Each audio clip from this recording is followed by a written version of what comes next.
Broadcasting from the business capital of the world, this is the Podcast Business News Network. We are back here with Malachite Yoga. Excited to have our next guest joining us, Blair Douglas, once again, hailing from beautiful Denver, Colorado. She's a certified yoga therapist and founder of Malachite Yoga. Welcome back. How are you? I'm good. Thanks, Jill. How are you Thank doing? I'm doing well. Thank you for being here. Beautiful setup today. We're on the podcast and the Zoom cast. Love our background and bringing some greenery into the shot, and it's beautiful. You work with people all over the world doing Zoom. Would you mind just telling us a little bit about yourself? Yeah. So, like I had mentioned last week too, most of my clients are over Zoom. And so typically I work from either here in Denver or sometimes we're in Tucson. So I work from there as well. And just for anybody that maybe didn't catch last week, I work as a yoga therapist. And so the difference of being a yoga therapist in comparison to seeing like just going to a normal yoga classes, we're seeing individuals in their home spaces or some other space that they're comfortable in instead of it being a group dynamic. Beautiful. Well, let's also remind everyone how we can reach out to you. Yeah, so you can just contact me at any point through either my website, which is malachiteyoga.com, which you'll find on our pages. If you go to the instructors page, you'll see my email there too, which is just Blair at malachiteyoga.com. And Malachite is spelled Malachite. Perfect. Thank you. So let's recap a little about what yoga therapy actually is if someone is new to the show today. And then we'll move on over to the yoga therapy session and to discuss kind of what happens there. Yeah. So kind of just like the breakdown of it is, and the difference is that sometimes people get confused on is the word therapy is thrown around a lot in yoga because it can be quite therapeutic. And I will never dispute going to a yoga class can be really therapeutic for a large amount of the population. The difference with yoga therapy is we have a highly educated group who spent a lot of years studying to become therapists specializing in the field of yoga therapy. So, how we see our clients is as a whole person. So, no matter if you've been diagnosed with something, have a severe injury, or anything else going on, we first see you from the whole spectrum of you. So, that means all the personality, all the stuff that maybe we consider as quote unquote baggage, other things, that's just part of your being. So we just Okay. show up to meet that person where they are. Got it. And let me just also ask, when you are working with these people, people come to you again from all over the world as an experienced yoga therapist, and they, obviously using your services. But someone here on the beginning side of things says, well, what yoga therapy? How could that help me physically, mentally, emotionally? I mean, there's so many benefits to it, which I would love to go over as well. Yeah. So the plus side is it's a complementary practice, wellness. So that means we still have you keep all of your other integrated practices. So if you're seeing a PT, you're seeing a psychotherapist, your normal doc, we want you to keep all those. But the benefits of adding sometimes a yoga therapist in, mattering on whatever you're working towards, a goal specifically is kind of how we work. Most yoga therapists work goal oriented spaces is we're trying to see you, like I was mentioning, as the whole person. And what that means is when we show up to a session, I have a plan. That plan could immediately go out the window, though, if I see you need something else that day. And so we can work together as a team to really and build something that helps you then further in whatever goals you have set for yourself. But it truly can. Just because I'm working with somebody for chronic pain, that does not mean they do not have mental, emotional, and other stuff going on. That corresponds quite well usually. Typically, people who are suffering in a lot of pain aren't in the best mental space a lot of the time. Case in point, anytime you've probably been in pain, Jill, I'm sure at some point you were like, this is not awesome. I do not feel great.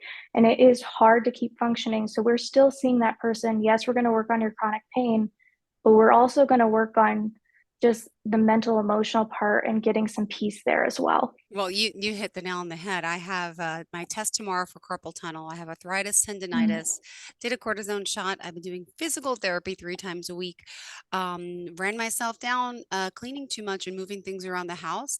I also now went to the other surgeon in August. I need to have a double hernia surgery from all the lifting. I'm 45 and really just did myself, and it was May 7th, and overworked my body. And then you also got to think about what else is going on in my life.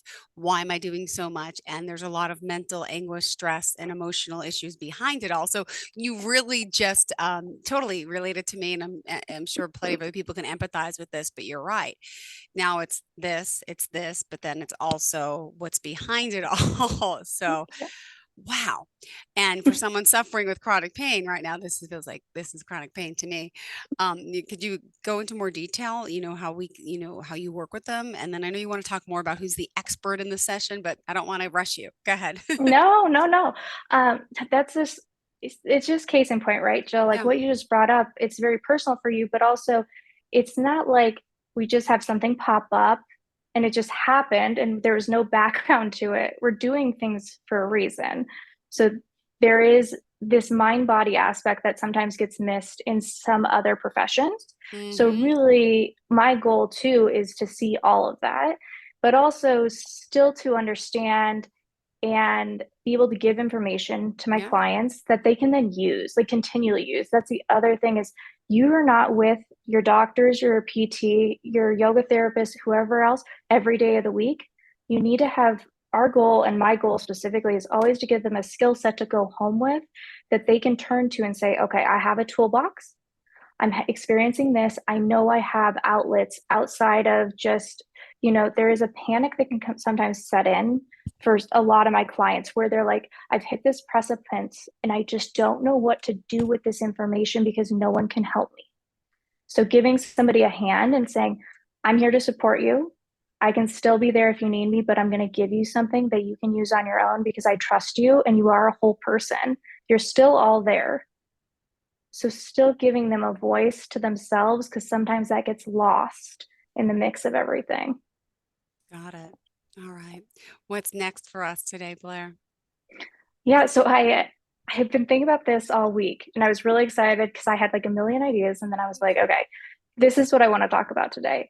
And it's who is the expert in the room, which this can go across the board for not just like yoga therapy, right? Who's the Mm-hmm. expert in the room when you see your doctor? Who's the expert in the room when you see other people? Um, and that can be a tricky question. So from my training and my lineage and background, the expert in the room truly is Oh, my client. I apologize. Are you noticing something on my screen flashing? I am. Oh, is it your energy? I don't know what it is. That was bizarre, but I caught some of it. Okay, please Okay. continue. Yeah. I hope that glitch stops, but okay, go ahead. Okay. Yeah. Like I was saying, so really at the end of the day, the expert in the room is you because I don't live inside of your body. I do see you're still glitching out a little. But I don't experience pain the same way Mm-hmm. you do. And the same way, like maybe one of your parents did, or your sister, or a friend, we all have our own experience of pain and or how we move through the world, how we process things as well. It's important to give lineage and like acknowledge that people are living different experiences. It's easy to try to empathize and relate immediately.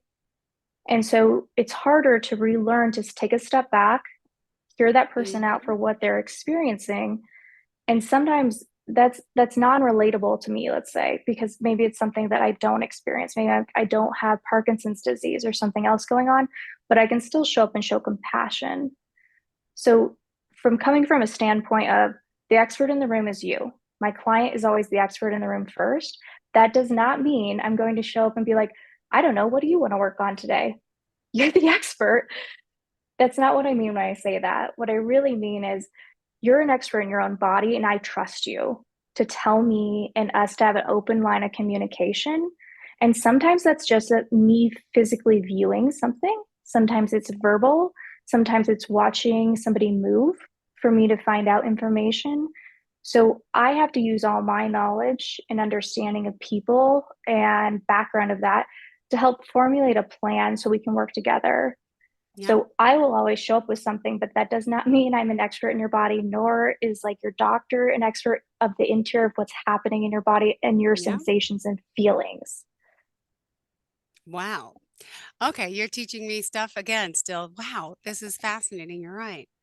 Mind, body, and soul, though, everything is affected, every part of our body. And okay, the reasoning behind it. You got me on a tangent. I'm here.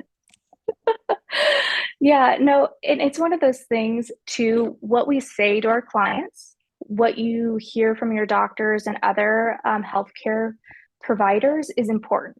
So besides that, I will always validate from my client is the expert in the room. I try to help them then remember that they are allowed to advocate for themselves in their own sessions of other stuff. So doctor's appointments and other things, because it's a good reminder sometimes. And it's not to say that your doctor or provider does not have the best intention for you by any means, is what I'm saying. I'm just Yeah. saying they're also human and they forget sometimes what you say is important. Mm-hmm. And I have a really funny example of this that I'd love to share with you guys. Sure. About a year ago, I went to an eye doctor. Eye doctor checks me out. She tells me all this stuff. And I tell her, I'm really sensitive to light. And she goes, that makes sense. You have abnormally large pupils. And I say, okay, interesting. I had no idea. So for the next year, I like walk around telling people I have abnormally large pupils, and that's why I am so sensitive to light. A year goes by. I have to get a new prescription for my glasses. I see a new eye doctor because I didn't really connect with the last new one. And I was like, well, I'll just see somebody else. I go in and talk to him, same clinic. I tell him, go through the whole spiel. And I say, last year when I saw this other eye doctor, she had told me I have abnormally large pupils and that's why I'm so sensitive to light. And he looked at me and was like, are you sure that's what she said to you? And I said, yeah, I'm positive that's what she said to me. And he says, you have normal sized pupils. I'm not sure why she told you that. She's a doctor that I know very well. And it's very odd she said that to you because that's not true. The way your eye works is as you age, your pupils do they don't let in as much light. So it's just because you're slightly younger that maybe Okay. you're more sensitive to things. So case in point, I walked around for a year telling people I had abnormally large pupils and that's why I need to have sunglasses on all the time. Case in point, to find out that was not actually true, but it was my lived experience then. And this is like not as an extreme situation as some of the other things being said to people who are then Mm-hmm. taking that with them all over the place. But it's just a good example of even me myself, who has an understanding to take things not just with a grain of salt, but an understanding of like, is that actually validated for me? And thinking it's true. Yeah.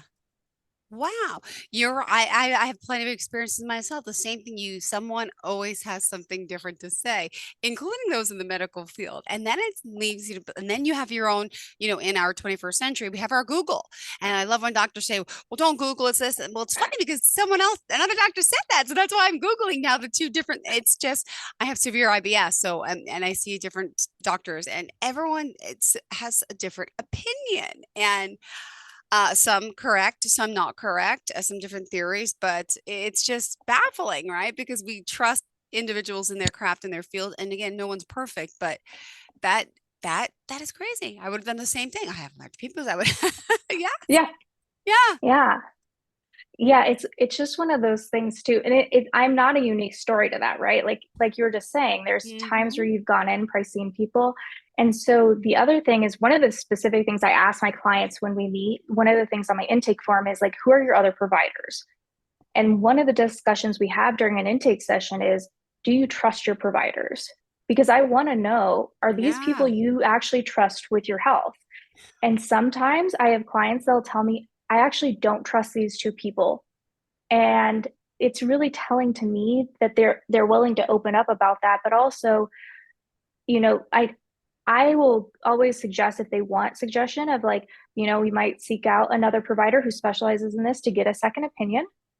I'm not a doctor, so I'm not going to Hmm. tell them stuff. But if you think your surgeon is performing or going to perform a surgery on you that you don't think is correct for you, let's get another opinion. And sometimes people do not realize that that's an option just because they've been told by this person that who's not necessarily strong arm them, but definitely said to them, I'm the expert in the room. This is what you should do. Wow. Interesting. Interesting. We got to remind everyone, hold on here, Blair. We're halfway through, but I've been on a Yeah. roll with you. Remind us how we can reach out to you, please. Yeah, of course. You can always reach out to me through malachiteyoga.com. That's MALACHITE yoga.com. Perfect. Thank you so much. All right, let's Yeah. continue the discussion here. This is good today. Who is the expert in Yeah. the room? Yeah. So it's really one of those things. I think sometimes it maybe doesn't surprise people, but on occasion, especially people who maybe have been told a lot of things throughout their life in more controlled situations where they were never the expert in the room. Mm-hmm.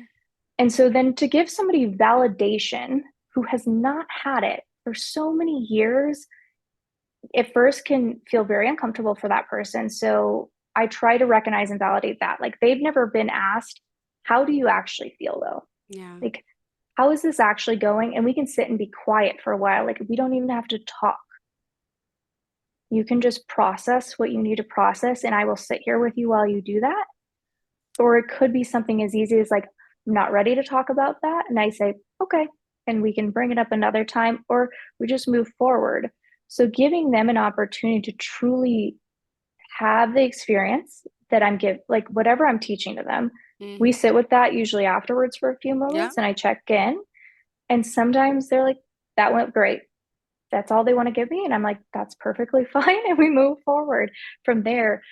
And there's other ones that are going to have a full blown discussion with me about an experience because they've never been able to talk to anybody about what they're actually experiencing, sensation they're happening in their bodies, and other stuff like that. You know, as much as I love being on the virtual space, which I think has created this whole open door to people to actually access healthcare that they maybe never could, not just yoga therapy. I mean, a lot of different mediums of therapies and things along that line and telehealth. It can be challenging because I also know some of these people live by themselves. They're not being seen by anybody throughout the week, too, which also then the case in point, too, comes in. No one's physically ever touching them, which could seem odd, but sometimes that's another thing is like, is physical touch something missing from your life? Because you don't realize it until you don't have physical touch. Just like a Yeah. lot of us went through COVID with no physical touch. We've all been through some kind of, I hate to call it a traumatic experience, but it kind of truly was, It right? So that is. Yeah. that year was that experience. So that's where, having that validation, even though it's via the screen, and even though I'm not there, like placing a hand on a knee or holding a hand or having my hand on their back, I still have to show up and be present and recognize they're in their own space and what's going on. And that whole energetic experience too can be a lot for people. Just to even have somebody on the virtual screen show up and saying, I see you. How can I be here for you? Yeah. So true. Yeah. Could you share some of your client experience stories with us? I think are helpful to kind of relate. Did my glitching stop? It did. That's just bizarre. It did. Do you Yeah. are you an empath as well, or do you find that A little bit. Yeah. this happened to me a few times before with someone that was, and so I was just I'm like maybe I see now I have the goosebumps. So Yeah. someone, I think a Yeah. higher power is coming in to us. Thank you. See, now it's bringing tears Yeah. to my eyes. I'm like, oh my, but yeah, that's okay. Yeah. Go ahead. Go ahead. Yeah. No, it's definitely even via screen. Like people will ask too about that. Like I don't openly tell people I'm an empath. I definitely feel a lot more stuff and have projected stuff. And that is something that I think comes across. So one of the other things that happens is when people find their therapist or yoga therapist, whoever it is, you want to find somebody you trust as well, right? You want to Mhm. find somebody that you're like, I enjoy either listening to this person and I trust them. So those are two big things. You should always audit stuff. But so for me, case in point, I've had a lot of clients, even through school, like we're required to have, we do 7 mentorships, and each one of those mentorships, you have to have 3 clients for mentorship. And majority of those I've all met online and then kept a lot of them throughout my even after I graduated. But there was a lot of stuff where you just don't know what's going to happen. Like you give somebody a practice and you're just kind of like, I don't know how this is going to land with this person because like I said, probably like 95% of my clients, Mhm. they're not yoga practitioners. They've never even stepped on a yoga mat. Wow. And so it's a completely open space. So sometimes I tell people to make them a slightly more comfortable. It's like, think of me as yoga and I'm just entering the room. and we don't have to worry about everything you've learned about or heard about yoga. Well, let's just treat me as the entity as of yoga. Um, but a lot of what I see, and I will say this is one that's happened actually while I was in person with somebody.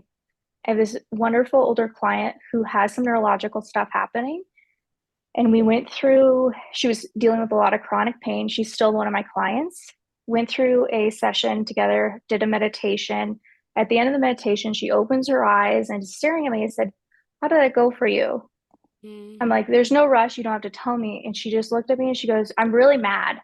And I said, "Oh, okay. Could you tell me what you're mad about?" And she said, "Why did no one ever say to me that I could change this sensation in my body? Like, how is this the first time I'm hearing about this at the age of, and she's in her mid 70s. And it wasn't she was mad at me. No. She was mad that she had never been given the opportunity to acknowledge sensation in her own body and notate that it could change via her own like mental path. Wow. And it was I mean I left and I was Eye-opening, very but eye-opening for myself because I know what I'm doing. I'm like, but I felt that sensation because I've been given the opportunity for years to practice.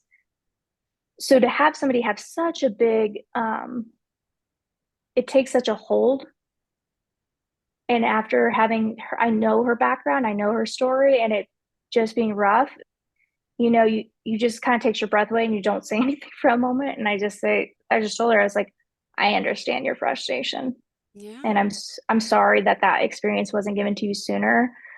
And we're just going to keep going and keep practicing and giving you all these tools to keep working with." And I know I've said on here before, like a lot of my clients, my goal is to kind of graduate you out, right? Like I want you to get the toolboxes so then you have it for life to use. And it's not that I'm not there later down the road if you're like something else came up or you just wanted to find a more regular practice, but that is somewhat unique to you. But I do have clients that I will see for the rest of their lives. And usually it's an older population who's dealing with more like, you know, neurological base, so Parkinson's, dementia, things like that, where I'm going to be with them probably until the end. And so there's no graduating out. So we just work together. And so, like, my sessions with her, we go on walks. Like, Oh, the first thing we do is we go walk, and sometimes that's all we get done because, the walk takes longer, but she never gets to leave the facility unless somebody's with her to go on a walk. mm, So that's what's important. She wants to get in movement and she likes to be outside. And so I'm like, then that's what we're going to do, you know?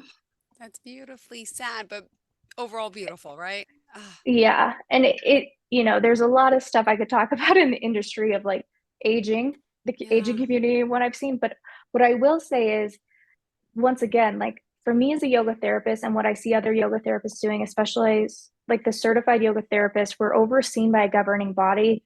We're Mm, working in our scope of practice, but one of our like guidelines as a profession is to show up for our client and hmm. meet them where they are and know they're the expert in the room and that we're there to support them as they process and as they need stuff. Oh my goodness. Wow. Thank you for sharing that and all the services that you do. By the way, I know you say you mostly do virtual, but you also do in person as well, correct? Through the Yeah. Denver area?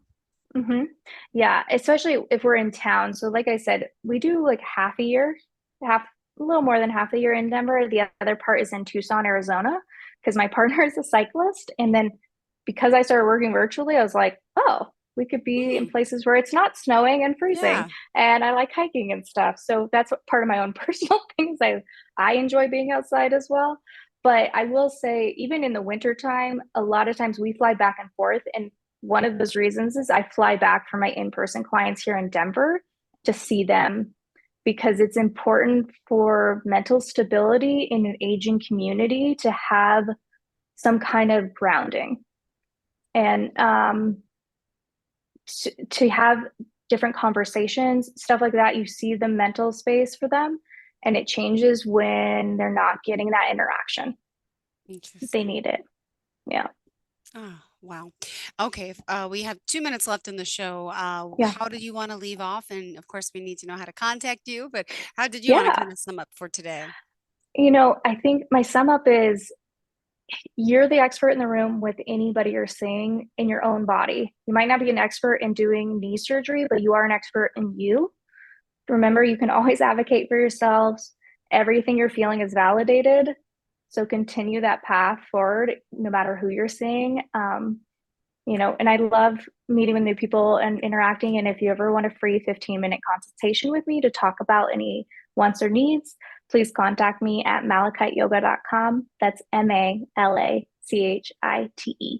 Thank you so much. Great conversation. Yeah, Thank you for doing all that you do. And thank you for sharing some of those experiences. And I think it just helps us kind of relate to the work you do and the benefits of it all. So thank you for that. And yeah.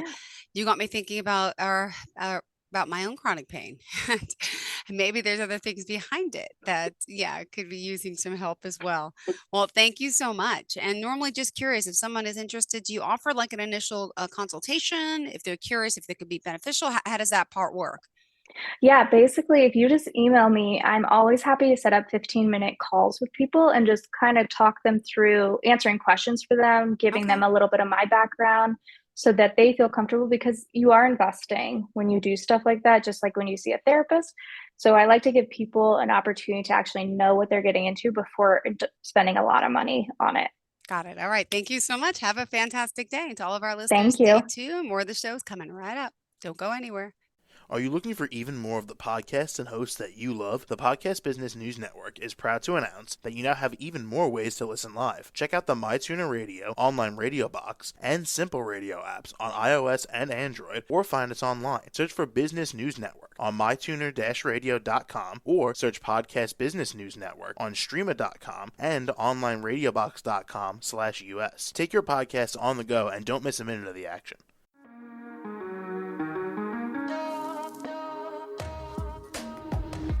Broadcasting from the business capital of the world, this is the Podcast Business News Network.